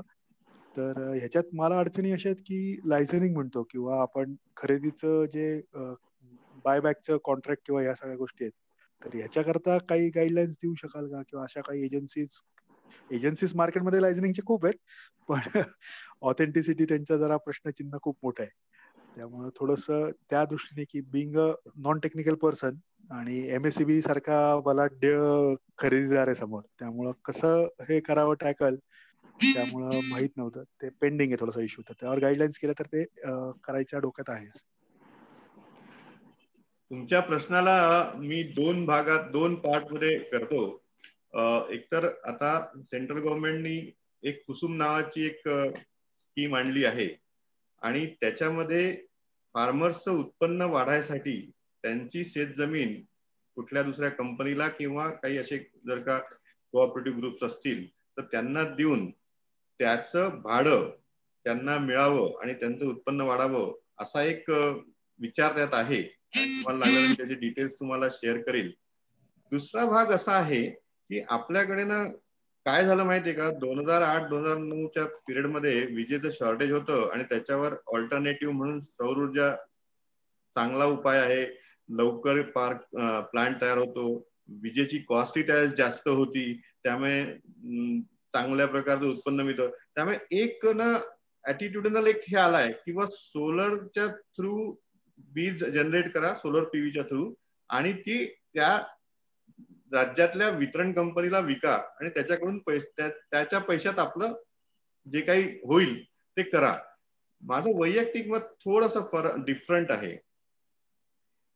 याचं एक मेजर कारण असं आहे की ही वीज जेव्हा 7 रुपये 8 रुपये या दराने विकल्या जायची वितरण कंपनीला म्हणा किंवा आणखी कोणाला म्हणा, तर तेव्हा ते ठीक होतं. पण आज साधारणतः वितरण कंपन्यांना 2 रुपये 75 पैसे 3 रुपये 25 पैसे याच्या आसपास सौर ऊर्जेवर निर्माण केलेली वीज देणारे आहेत. त्यामुळे तुम्ही जे काही तिथे इन्स्टॉलेशन कराल, तुमच्या जवळपास 2-3 गोष्टी आवश्यक असतात. पहिली म्हणजे तुमच्यावर जमीन, नंतर तुम्ही जे इन्फ्रास्ट्रक्चर उभं करणार त्यासाठी लागणारी कॉस्ट, त्यासाठी फायनान्सेस, आणि तुम्ही तयार केलेली वीज वितरण कंपनीला जवळच्या जवळ द्यायला जागा कुठे आहे. तर ते जर जवळ असेल तर हे आणि या सगळ्यांचा एक फिजिबिलिटी रिपोर्ट तयार केल्यानंतर तुम्हाला ती वीज कुठल्या कॉस्टला विकायला तुमच्याजवळ तयार होते आणि मग तुम्ही जी ती विकणार आहे त्यात तुम्हाला किती फायदा होतो हे बघणं आवश्यक आहे. आणि मला स्वतःला असं जो काही आम्ही माहिती आहे किंवा माहिती घेत असतो त्याच्यावरून मला स्वतःला तर असं वाटतं की आता वीज अशी काहीतरी तयार केली आणि वितरण कंपनीला देऊन दिली हे तितकंसं फिजिबल राहिलं नाहीये. कारण 2.5-3 रुपयाच्या आसपास वीज निर्माण सोलरच्या थ्रू करायची, त्यासाठी जे काही अरेंजमेंट्स करावं लागतात त्या नॉर्मल व्यक्तीला कठीण आहेत असं माझं स्वतःचं वैयक्तिक मत आहे. यापेक्षा मी आपल्याला आता जसं कुसुमचं सजेशन दिलं तसं दुसरं एक सजेशन मला द्यायला आवडेल की तिथं जर तुम्ही एखादं असं इन्स्टॉलेशन केलं, म्हणजे असं समजा की तुमच्या जो 3 एकरची जागा आहे तिथे तुम्ही सौर ऊर्जेचं काहीतरी तुम्हाला करायचं आहे, तर तिथं जर तुम्ही 3 एकरवर असं काहीतरी एक सौर ऊर्जा इन्स्टॉलेशन केलं तर साधारणतः 0.5 मेगावॅटचं वगैरे तुम्हाला तिथं इन्स्टॉलेशन करता येईल. आणि ती जी वीज आहे ती जर तुम्हाला 3-3.25 रुपयाला अवेलेबल असेल तर त्याच्या खाली या 3 एकरचं एक इन्फ्रास्ट्रक्चर करून त्याच्यावरती सोलर इन्स्टॉलेशन करून त्याच्या खाली जर तुम्ही काही इंडस्ट्रीज चालू करू शकले आणि त्या इंडस्ट्रीला तुम्ही स्वस्तात 3-3.25 रुपयाला वीज जर देऊ शकले तर त्या किंवा त्याच्यापेक्षा जास्त म्हणजे तुम्हाला 3-3.25 ला वीज तयार होते आणि तुम्ही जर ती इंडस्ट्री तिथे जे कोणी काम करते त्यांना काही फायदा घेऊन देऊ शकले तर तशा प्रकारचे इन्स्टॉलेशन हे फायद्याचे होतील. कारण ही वीज आज ज्या किमतीला तुम्हाला मिळते त्याच्यापेक्षा स्वस्त किमतीला पुढे मिळणार आहे. आणि तुमच्याजवळ सगळ्यात मोठा ऍडव्हान्टेज आहे की तुमच्याजवळ स्वतःची जागा आहे. त्यामुळे जागा हा तर सध्या सगळ्यात मोठा प्रॉब्लेम आहे. त्यामुळे ती फिजिबिलिटी पाहून आणि वितरणला देणे मला जरा थोडस म्हणजे त्याच्यात तुम्हाला हे बघावं लागेल की तुम्हाला ती किती मध्ये पडणार आहे तुमच्याजवळ, आणि मग तुम्ही ती जिथे कुठे देणार वितरणला त्याच्या इथलं अंतर किती, ती वितरणच्या चॅनेलवर कितीला जाणार हा पहिले भाग आपण बघावा. आणि आणखीनही आपल्याला काही पाहिजे तर आपण पर्सनली आम्हाला कॉन्टॅक्ट केला तर मी तुम्हाला नक्की त्यावर आणखीन डिटेल्स देईल. पण कुसुम नावाची जी स्कीम आहे त्याच्यात जर समजा कोणी कोऑपरेटिव्ह किंवा कोणी कॉर्पोरेट्स यांनी जर तुमची अशी जमीन घेतली तर त्याच्यात मात्र तुमचे बरेचसे म्हणजे तुम्हाला होणारा त्रास वाचेल. कारण तुम्हाला फक्त जमीन त्यांना भाड्याने द्यायची आहे, त्या बदल्यात बऱ्यापैकी चांगलं भाडं काही कंपन्या देतात आहेत. तसं जर तुम्हाला मिळालं ते फायद्याचं राहील. पुढचा प्रश्न श्री प्रदीप कुलकर्णी.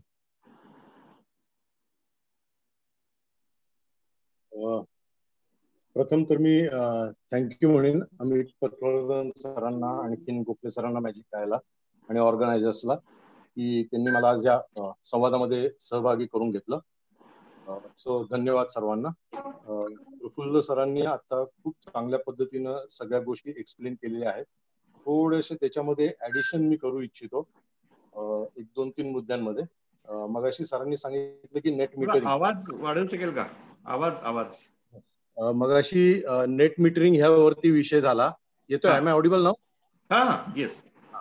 तो मगाशी दोन गोष्टीवरती विषय झाला, एक तर नेट मीटरिंग वरती विषय झाला आणि दुसरा सोसायटीज वरच्या सोलरच्या संदर्भात विषय झाला.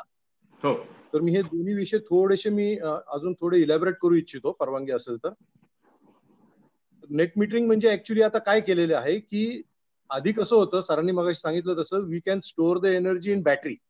ओके, मग बॅटरीमध्ये खूप प्रॉब्लेम्स यायला लागले स्टोरेजमध्ये, आणि म्हणून आता काय केलेलं आहे, नेट मीटरिंग केलेलं आहे. नेट मीटर म्हणजे त्यांनी काय केले, 2 वे मीटर लावलेला आहे. 2 वे मीटर म्हणजे ज्या वेळेला आपण वीज फीड करतो तो एका डायरेक्शन मधनं फिरतो, आणि ज्या वेळेला आपण त्या मीटर मधनं वीज घेतो तेव्हा तो ऑपोजिट डायरेक्शन मध्ये फिरतो, आणि ह्यातला जो डिफरन्स आहे ह्या डिफरन्स वरती आपण पेमेंट करतो. सो हे नेट मीटरिंग झाल्या असल्या कारणानं आता सोसायटीज मधले जे काही सोलर सिस्टम आता जे सध्या लावणं चाललेलं आहे त्याच्यामध्ये जवळजवळ 0 बिलिंग वरती तुम्ही येऊ शकता. म्हणजेच थोडक्यात काय की आपण जे वर्षभरामध्ये वीज निर्माण करणार आहे, मायनस रेनी डेज 2 महिने आपण सोडले, तर this can be equivalent to the total requirement of the society. Okay, तर असं जर का नीट कॅल्क्युलेशन करून जर का केलं तर सोसायटीचं जे वीज बिल आहे, जी सोसायटीचं वीज बिल आपण युजली कॉमन मध्ये वापरतो, कॉमन म्हणजे काय, लिफ्ट आणि पाण्याच्या पंपासाठी जे वापरतो किंवा कॉमन लाइटिंगचे वापरतो, हे वीज बिल कम्प्लिटली 0 पर्यंत येऊ शकतं. आता ह्याच्यामध्ये काय झालेलं आहे की काही काही वेळेला एक्स्ट्रा वीज निर्माण होते. ओके, तर आता MSEDCL ने असं सांगितलेलं की जी एक्स्ट्रा वीज आहे ती तुम्ही जर का MSEDCL ला विकायची असेल किंवा द्यायची असेल तर त्याला त्यांनी नाव दिलेलं आहे ग्रॉस मीटरिंग. आता हे ग्रॉस मीटरिंगचा फायदा कोणाला होतो, तो सोसायटीला नक्की होत नाही. ग्रॉस मीटरिंगचा फायदा असा होतो की समजा आता माझं एक इन्स्टिट्यूट आहे, आपण एक असं म्हणूया की DY पाटील कॉलेज आहे आणि त्याची प्रिमायसिस खूप मोठी आहे आणि त्याच्यावरती मी खूप मोठ्या प्रमाणामध्ये विजेचा हा सौर ऊर्जेवरती चालणारा विजेचा प्रकल्प मी लावू शकतो. तर माझ्याकडे जागा भरपूर आहे पण माझी रिक्वायरमेंट ऑफ इलेक्ट्रिसिटी खूप कमी आहे. तर ही जी काय एक्स्ट्राची इलेक्ट्रिसिटी मी माझ्या रूफटॉप वरती म्हणजे छप्पर वरती मी तयार करू शकतो, ही मी ग्रॉस मीटरिंग म्हणजे मी MSEDCL ला एक ठराविक रेट कॉन्ट्रॅक्टच्या रेटनी त्यांना मी विकू शकतो. सो असा हा ग्रॉस मीटरिंगचा एक कन्सेप्ट नवीन आलेला आहे. त्याच्यानंतर आता एक आता कालच्याच परवाच्याच बातमीमध्ये मी ऐकलेलं आहे की न्यूझीलंड सारख्या एका देशाने वायरलेस ट्रान्समिशन हे चालू केलेलं आहे. Okay, so wireless transmission is going to be the in thing. मगाशी एका सरांनी विचारलं होतं की मेगावॅट प्रोजेक्ट किंवा 3 एकर 4 एकर मध्ये प्रोजेक्ट लावता येतो का. तर सर्वसाधारणपणे एक 8 ते 10 एकर जर का जागा असेल तर त्याच्यावरती जर का तुम्ही सौर ऊर्जेचा प्रकल्प लावला तर तो नक्की फिजिबल होतो. ओके, सो कमीत कमी तरी तेवढी जागा पाहिजे, आणि मी आता म्हटल्यासारखं ते ग्रॉस मीटरिंग मध्ये तुम्ही त्याच्यापासून जी काही वीज निर्मिती होतीये ती नक्की तुम्ही विकू शकता. दुसरा एक जो विषय होता बॅटरीजचा, आधीच्या काळामध्ये म्हणजे सरांनी सांगितलं तसं 2010 किंवा त्याच्या अलीकडे किंवा इव्हन 2015 पर्यंत आपण म्हणूया, त्यावेळची जी की बॅटरीची टेक्नॉलॉजी होती ती काही एवढी म्हणजे चांगली नव्हती असं आता म्हणायला काही हरकत नाही. कारण आताची टेक्नॉलॉजी आहे ती लिथियम बॅटरीची आलेली आहे, आणि लिथियम बॅटरीची टेक्नॉलॉजी आली असल्या कारणानं परत काही वर्षानंतर नक्कीच बॅटरी स्टोरेज वरती जास्ती भर दिला जाणार आहे, कारण त्या बॅटऱ्या जास्ती तास चालणार आहेत, कमी जागा लागणार आहे.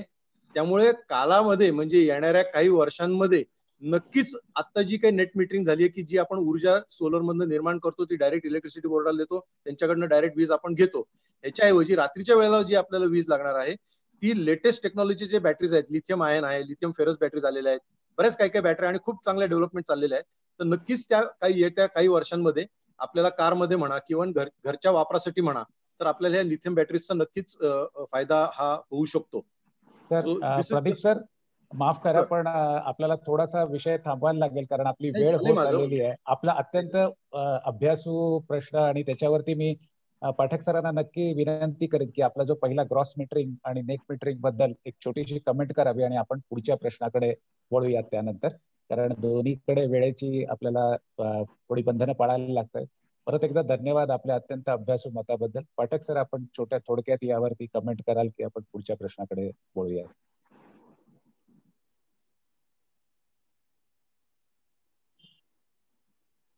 पाठक सर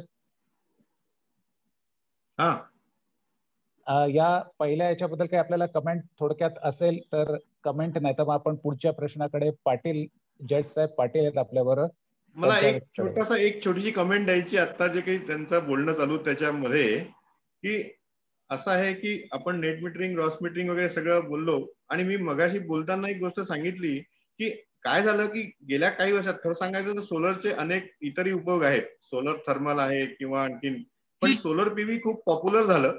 आणि सगळ्यात मुख्य म्हणजे नॉर्मल थिंकिंग काय आहे की बा मी सोलर पीव्हीचा पॅनल लावतो, वीज निर्माण करतो आणि वितरण कंपनीला देतो. याच्या बाबतीत आमचं वैयक्तिक मत थोडस असं आहे की आपण केलेलं जे काही इन्स्टॉलेशन आहे, पहिले आपण आपलीच गरज पूर्ण करूयात. किंवा आणि जसं बॅटरी बद्दल त्यांनी पण सांगितलं, आणि माझंही तेच म्हणणं आहे की बॅटरी टेक्नॉलॉजीमध्ये गेल्या 4-5 वर्षात किंवा गेल्या 3 वर्षात तर खूप फरक पडला आहे. याच्यामुळे आपल्याला आता वितरणला वीज द्यायची गरज पडणार नाहीये. आपण एक्स्ट्रा जी वीज आहे ती तेव्हा बॅटरी टेक्नॉलॉजी नव्हत्यामुळे आपण वितरणला द्यायचो. तुम्ही ते आता तुमच्याजवळ स्टोअर करून ठेवा आणि नंतर संध्याकाळी रात्री जेव्हा हवं तेव्हा वापरू शकता. हा फरक मेजर पडलाय. आणि आपला हा जो विषय आहे किंवा सौर ऊर्जा तुमची गरज भागवणार आहे, कारण त्याला सोबत बॅटरी स्टोरेजची पण आहे. याच्या आधी स्टोरेज इतकं चांगलं नव्हतं, आता ते दिवसेंदिवस इतकं इम्प्रूव्ह होत चाललंय की सौर ऊर्जा चार्जिंगसाठी आणि बॅटरी स्टोरेजसाठी, आणि नंतर तुम्हाला वापरायला हवी तशी एनर्जी वापरणे. आणि त्यातून तुम्हाला जो कधी कधी या सगळ्या लोकांचं म्हणणं असतं की आम्हाला ही वीज कॉस्टली पडते, ही वीज कॉस्टली पडते, तुमच्यावर दुसरा पर्याय तयार होणार, हे माझं म्हणणं आहे. Thank you very much. पाटील साहेब पुढचा प्रश्न घेतील. जज साहेब, आपला पुढचा प्रश्न घ्या.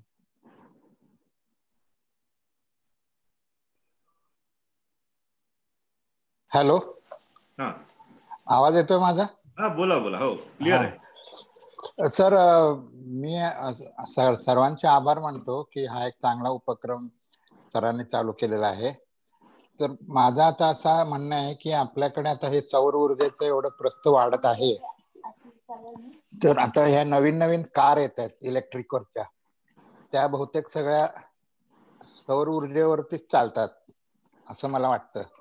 तर त्या कार आजच्या घडीला घेणं कितपत संयुक्तिक राहील, आणि त्याच्यामध्ये घेतल्यानंतर किती अंतर एका वेळेला ते जाऊ शकतात, आणि त्याचं चार्जिंग वगैरे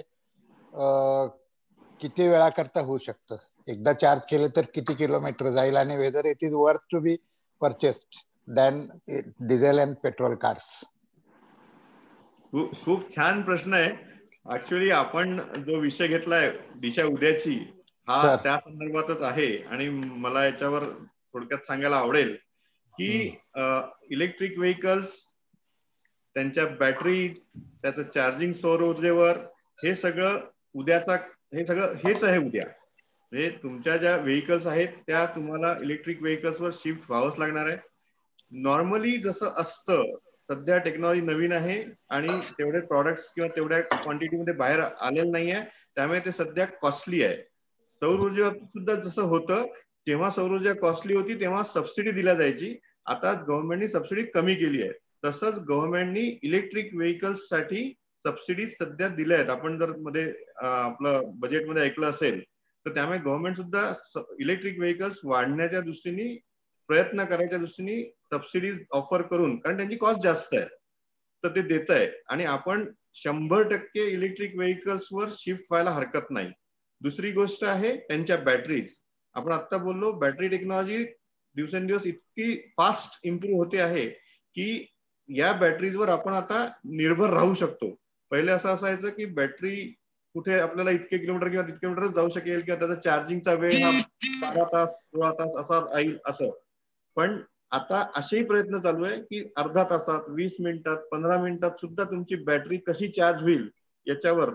आणि काही जणांचा क्लेम आहे की आम्ही 2 तासात बॅटरी चार्ज करून देऊ वगैरे, तर ते सुद्धा फॅक्ट आहे.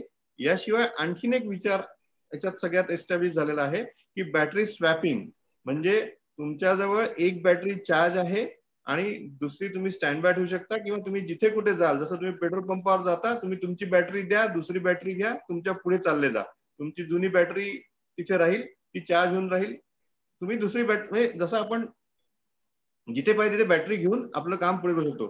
तिसरा, तुम्ही जो एक प्रश्न छान विचारला की किती किलोमीटर, काही जणांनी 200, 250, 300 असं किलोमीटरचं साधारणतः क्लेम केला आहे, जो माझ्या वाचण्यात, ऐकण्यात किंवा पाहण्यात आहे.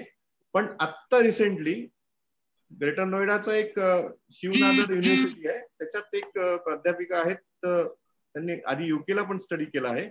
तर त्यांचं म्हणणं आहे की एका बॅटरीमध्ये दिल्ली ते मुंबई प्रवास तुम्ही करू शकाल. त्यामुळे अर्थात हे सगळं टेक्नॉलॉजिकल इव्होल्युशन चालू आहे. आता तुम्हाला ज्या बॅटरीज मिळतात किंवा आता तुम्हाला इलेक्ट्रिक व्हेकल्स मिळतात ते साधारणतः 250-300 किलोमीटर पर्यंत ऐकलेलं आहे. पण हे बेनिफिशियल आहे.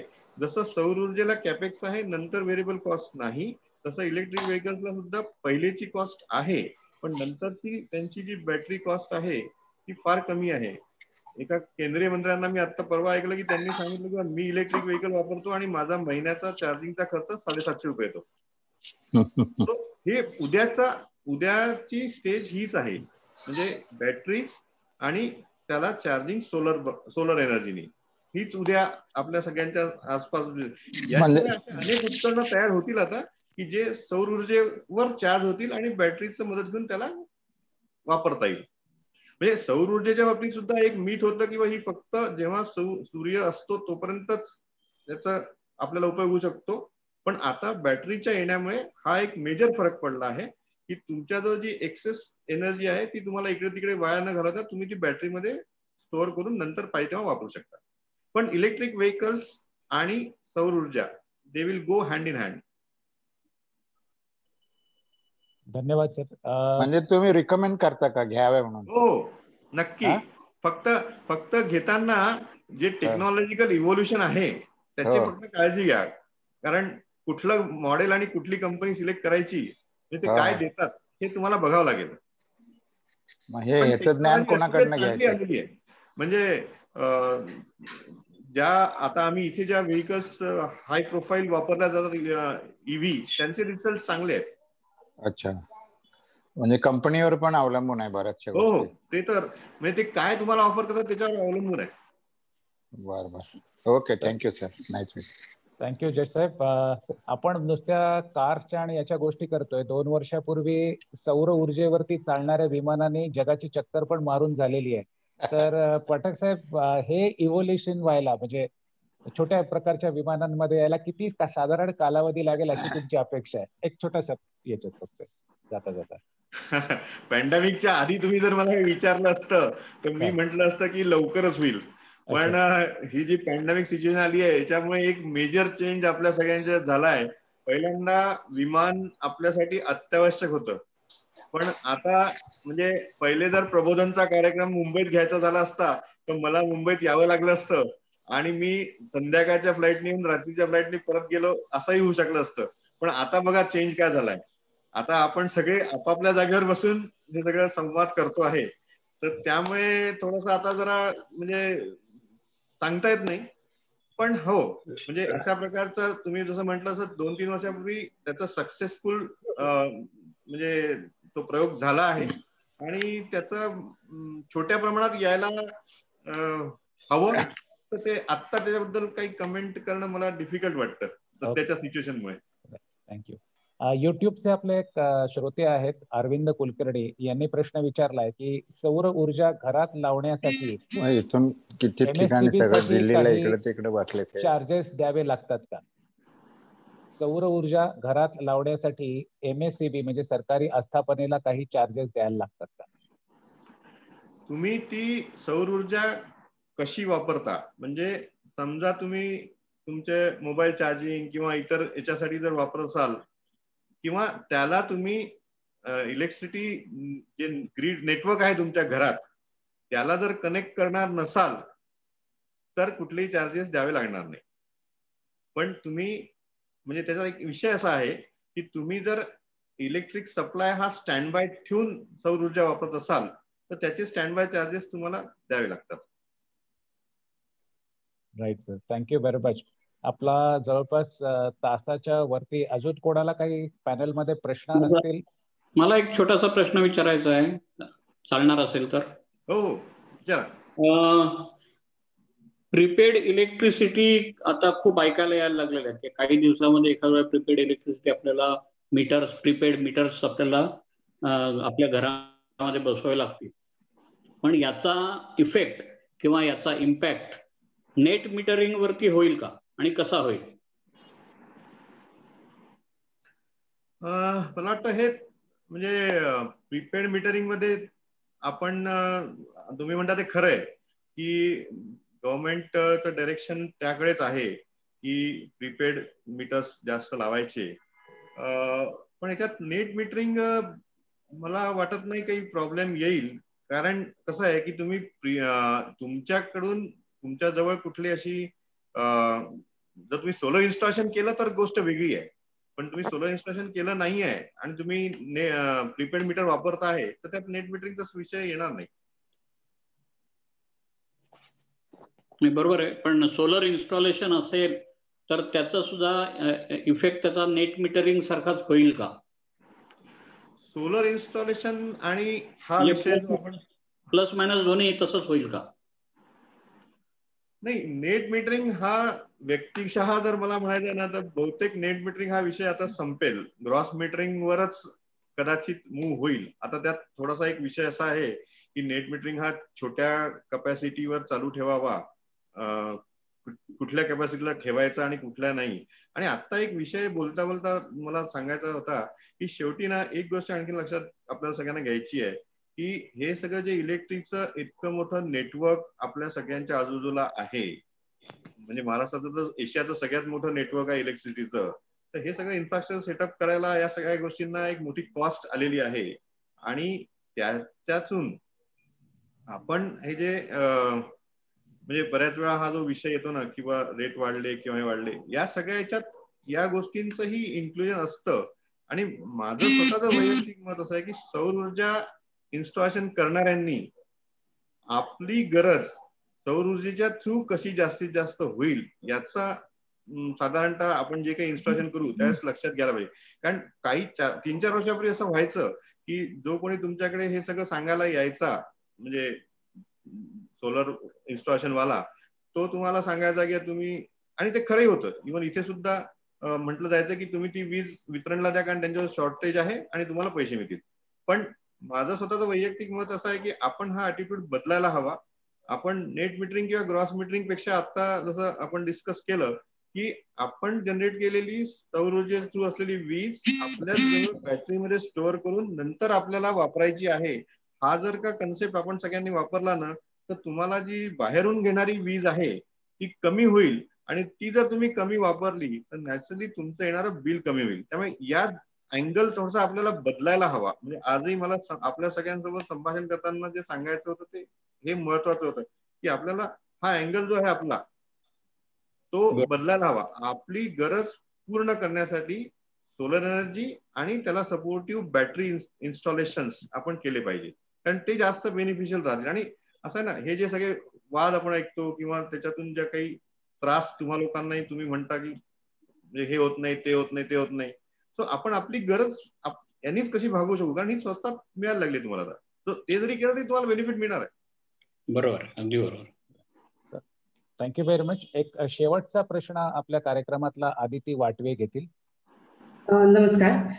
माझा असा प्रश्न होता की आपण प्रायव्हेट कन्झ्युमरला म्हणजे कॉर्पोरेट असेल किंवा इंडिव्हिज्युअल असेल सोलर इन्स्टॉलेशन करायला सरकार गेली काही वर्ष खूप प्रोत्साहन, परंतु हे करत असताना आम्हाला अजिबातच माहित नसतं की सरकारी पातळीवरती काय घडत असतं. स्पेशली रेल्वे सारखी मिनिस्ट्री आहे जिथे इलेक्ट्रिसिटीचा वापर इतका प्रचंड केला जातो, परंतु सौर ऊर्जेचा त्याच्यामध्ये कसा वापर करून आपण गाड्यांबद्दल बोलतो, आपण विमानांबद्दल सुद्धा बोलतो, पण आपण रेल्वेबद्दल समोर बोलत नाही.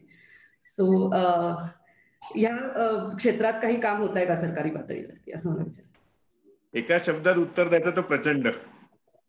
रेल्वे सौर ऊर्जेचा प्रचंड वापर करायला लागलाय. आणि म्हणजे जसं आपण विचारलं की रेल्वे जवळ जे स्टेशन्सवर रूफटॉप्स आहेत त्या सगळ्यांवर बऱ्याच ठिकाणी त्यांनी सौर ऊर्जेचा वापर करणं सुरू केलं आहे. त्याच्यामुळे मिळणारी वीज त्यांना तिथेच वापरायला मिळते.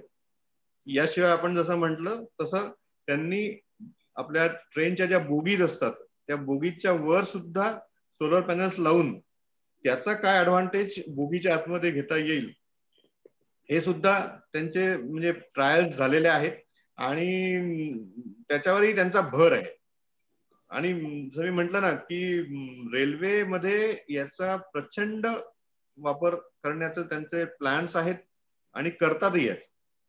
आणि म्हणजे जिथे कुठं तुम्हाला सौर ऊर्जा मिळेल ती तुम्ही तिथे पॅनल लावून आता गोळा करणं आणि त्याच्यापासून वीज मिळवणं ही काळाची गरज आहे. आणि म्हणूनच आमचा हा जो विषय जेव्हा ठरत होता आपल्या आजच्या कार्यक्रमाचा, तेव्हा मी खात्रीने म्हटलं की आपण जी दिशा उद्याची म्हणतोय तर दिशा उद्याची मध्ये सौर ऊर्जेपासून मला कसं फायदा होईल, म्हणजे आपल्याला आयुष्यभर त्यातूनच फायदा झाला आहे. म्हणजे सूर्यापासून आणि त्या सगळ्या आपली सिस्टीमच त्याच्या भोवती आहे.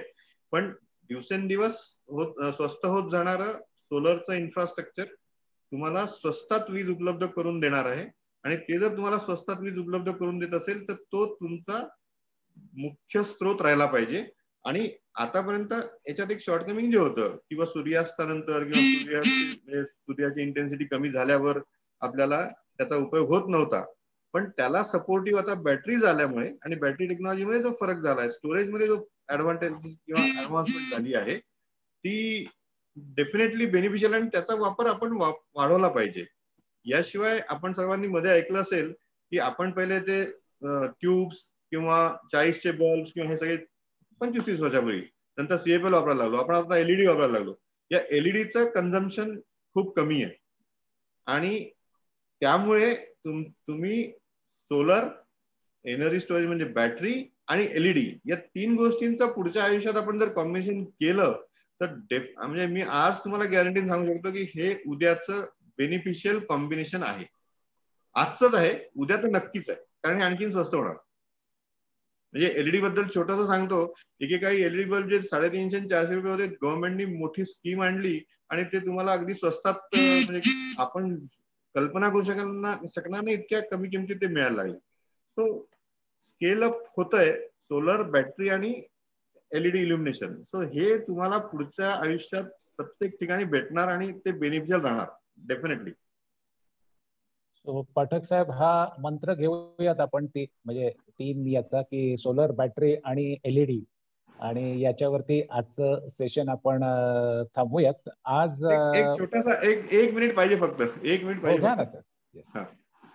याच्यामध्ये आणखीन एक गोष्ट तुम्हाला सर्वांना मला सांगायची आहे की आपण आपल्या घरात किती अशा म्हणजे इलेक्ट्रिक इक्विपमेंट किंवा इलेक्ट्रॉनिक म्हणेल मी, आपण प्रत्येकाने चेक केली पाहिजे की असे किती इक्विपमेंट्स आहेत की जे आपण 3 व्होल्ट, 6 व्होल्ट, 12 व्होल्ट वर चालवतो.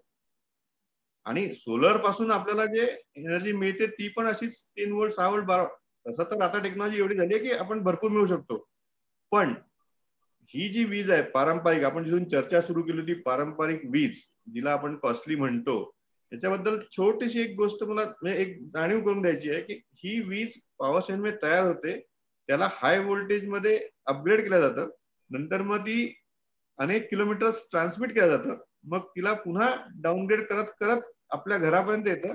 230 व्होल्टला येते ती आपल्या त्या सॉकेटमध्ये, आणि तिथून आपण ती पुन्हा चार्जर लावताना 6 व्होल्ट वर करून तिला वापर करतो. प्रचंड वापर आहे आपला सगळ्यांचा. हा आपल्याला जर टाळता येत असेल, कारण या 6 व्होल्ट 12 व्होल्टला चार्ज करण्यासाठी आपला जो सोलर डिव्हायसेस मिळू शकतात किंवा नसतील तर तशा प्रकारचे डिव्हायसेस आपण सगळ्यांनी कसे येतील बाजारात किंवा ज्यांना कोणाला मॅन्युफॅक्चरिंग करायला त्यांनी पण ते केलं पाहिजे. कारण आपण जेवढी ही अशी ऊर्जा वाचवू तेवढं आपण पारंपरिक ऊर्जेला बेनिफिट देऊ. कारण मी आता जी सायकल सांगितली, या सगळ्या सायकलमध्ये सुद्धा भरपूर एफिशियन्सी लॉस आपण करत असतो. त्यामुळे सोलरचा तो एक वापर करायला पाहिजे. आणि एक जाता जाता छोटासा मुद्दा सांगतो, इंटरनॅशनल सोलर अलायन्स म्हणून UN इक्विव्हॅलंट एक संस्था, ज्या राष्ट्रांमध्ये सौर ऊर्जा भरपूर आहे, म्हणजे कर्कवृत्ताच्या आसपास जी राष्ट्र आहेत, आपले पंतप्रधान आणि फ्रान्सचे त्यावेळेचे प्रेसिडेंट यांनी 2015च्या आसपास इंटरनॅशनल सोलर अलायन्सची घोषणा केली आहे आणि त्याचं कार्य सुरू झालंय. त्याचं हेडक्वार्टर दिल्ली गुडगावला आहे.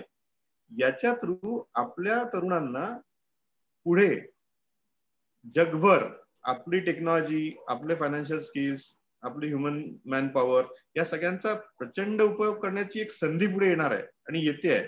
त्यामुळे आपल्या तरुणांना याची जाणीव द्यायचं काम आम्ही सोलर एनर्जी सोसायटी ऑफ इंडियाच्या मार्फत वेगवेगळ्या युनिव्हर्सिटीमध्ये जाऊन त्यांना आम्ही सांगतोय की पुढे जगात तुम्हाला सौर ऊर्जेच्या वर व्यवसाय उपलब्ध होऊ शकणार आहे. त्यामुळे तुम्ही याचाही विचार करा. तर हा सुद्धा मला सगळ्यांना निरोप घेताना सांगण्याचा विषय आहे की आपण या दोन गोष्टींवर नक्की लक्ष द्यावं की आपण जे 6 व्होल्ट 12 व्होल्ट आपण ज्या इलेक्ट्रॉनिक इक्विपमेंट वापरतो ती सगळी इक्विपमेंट सोलर होऊ शकतील का किंवा बॅटरी होऊ शकतील का. आणि इंटरनॅशनल सोलर अलायन्सच्या दृष्टीने आपण आपल्याला जे काही नॉलेज मिळेल किंवा आपल्याला ह्युमन रिसोर्स डेव्हलप करता येईल, टेक्नॉलॉजी डेव्हलप करता येईल की आपण जगभर नेऊ शकणार आहोत. त्यामुळे त्याच्यावर आपण सगळ्यांनी पुढच्या दिशा उद्याची मध्ये लक्ष ठेवलं पाहिजे किंवा लक्ष दिलं पाहिजे. हा माझा आज इथे येण्याचा मुख्य उद्देश होता. धन्यवाद. माननीय प्रफुल्ल पाठक, मराठी पताका दिल्लीमध्ये फडकवत ठेवणारे, स्वतः व्यवसायाने संगणक अभियंता असले तरी 2004 सालपासून सौर ऊर्जा या विषयाने झपाटून किती घेतलंय त्यांनी आणि किती बोलू आणि किती नाही. म्हणजे नुसता विजेचा वापर कसा करा, कसा तो स्मार्टली करा, पुढे तरुणांना याच्यामध्ये करिअरच्या दृष्टीने काय संधी आहे, एवढ्या सगळ्या दृष्टीने आपण आज मुसाफिरी केलेली आहे. परत एकदा आपण वेळात वेळ काढून इथे आलात याबद्दल प्रबोधन संवाद आणि इंडियन मॅजिक आय यांच्याकडून आपले आभार. पुढच्या कार्यक्रमाची एक महत्वाची सूचना आहे. आता आपला प्रबोधन संवाद जो आहे हा साप्ताहिकच्या ऐवजी द्विसाप्ताहिक म्हणजे 2 आठवड्यातनं एकदा होईल. तर ऑक्टोबरच्या 10 तारखेला शनिवारी संध्याकाळी 7:30 वाजता एक वेगळे पाहुणे आपल्याला भेटायला येणार आहेत. मराठीत म्हणायला गेलो तर आपण त्यांना शिकारी म्हणू, पण हे शिकारी म्हणजे त्यांना म्हणतात हेड हंटर. तर अतिशय प्रथितयश हेड हंटर श्री गिरीश टिळक आपल्या पुढच्या प्रबोधन संवादामध्ये 10 ऑक्टोबर संध्याकाळी 7:30 वाजता आपल्या भेटीस येणार आहे. हेड हंटिंग काय आहे, 15 दिवस हातात आहेत, कृपया त्याचा शोध घ्या आणि परत भेटूयात 10 ऑक्टोबरला संध्याकाळी 7:30 वाजता. आलेल्या सगळ्या झूम मधल्या पॅनलिस्टचे आभार आणि परत एकदा श्री पाठक यांचे आभार. शुभरात्री. धन्यवाद.